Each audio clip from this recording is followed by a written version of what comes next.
It was a quiet Monday morning when I walked out to my garage, coffee in hand, expecting the usual stillness of my suburban street. But what I saw stopped me cold.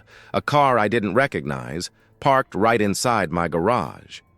The license plate confirmed it. It belonged to Mrs. Whitmore, the head of my HOA. I froze for a moment, unsure whether to be angry or confused. Before we dive in, make sure to like, comment, share, and subscribe to QZ Stories to catch more unbelievable real-life HOA conflicts. You won't want to miss how this story unfolds. It's a lesson in patience and strategy. I stared at the car, my mind racing. This wasn't just a minor inconvenience. This was a violation, plain and simple. Mrs. Whitmore had made it a point to patrol the neighborhood with a mix of authority and entitlement. The audacity of parking in someone else's garage without even a text made my blood boil, but I knew reacting in anger wouldn't solve anything. I spent the next hour documenting the situation. I took photos of the car, its position, and even the open garage door. I made notes, time-stamped on my phone, recording every detail. The HOA bylaws were clear. Personal property was off-limits, and trespassing was technically a violation. I considered calling the HOA board immediately, but decided to take a more calculated approach.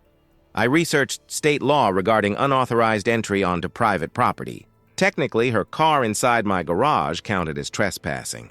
I even printed copies of the relevant statutes, not because I intended to involve law enforcement yet, but because I wanted a record. While sipping my second cup of coffee, I realized that confrontation wasn't necessary at the moment. I needed a plan that would assert my rights without escalating the drama. Mrs. Whitmore thrived on conflict, and giving her the satisfaction of an emotional reaction would only embolden her. Calmly, I locked the garage and left a note on her windshield, polite, factual, and concise. My garage was private property, and her car had to be removed immediately. After locking the garage, I did something unexpected. I booked a 10-day vacation. Most people would have reacted with fury, endless phone calls, or HOA complaints. I wanted the opposite.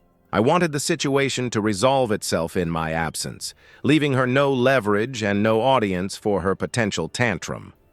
The trip was meticulously planned.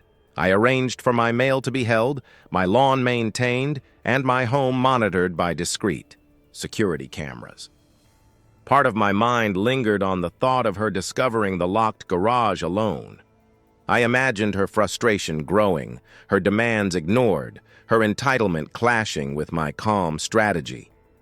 Each day of the vacation was strangely satisfying. I watched videos, walked along empty trails, and wrote in my journal, documenting my thoughts about entitlement, privacy, and boundaries. I realized how often conflicts in our communities arise from unspoken power dynamics rather than clear communication. Mrs. Whitmore thought she was above the rules. I simply refused to validate her. Meanwhile, I received a few passive-aggressive texts from her, assuming I'd be frantic. I didn't respond. I had already created a quiet fortress around my rights and my peace of mind. By the 5th day, her messages had dwindled.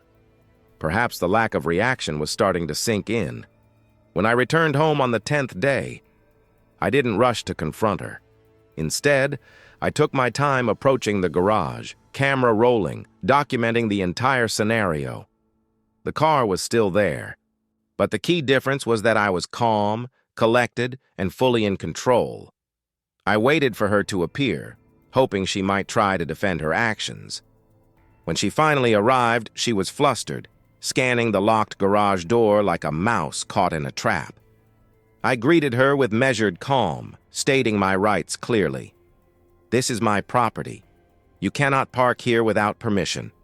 I've documented everything. She tried to argue, citing HOA bylaws and authority, but I stayed grounded. I showed her the notes, the photos, and even highlighted the state law clause about unauthorized entry. Her eyes widened, realizing the potential consequences. I didn't need to threaten. The evidence spoke louder than words. The standoff lasted just a few minutes. She left, muttering complaints, but never returned to my garage. The neighborhood noticed her subtle humiliation, and it shifted the power dynamic permanently. The lesson was simple. Patience, preparation, and calm authority often outweigh impulsive confrontation. In the end, I had reclaimed my space without losing my composure, proving that strategic restraint can be more powerful than anger. Mrs. Whitmore may have thought she could intimidate me, but the reality was clear. The rules apply to everyone, and boundaries exist for a reason. My garage was mine. My vacation had been peaceful, and I had turned a tense conflict into a quiet, controlled Victory.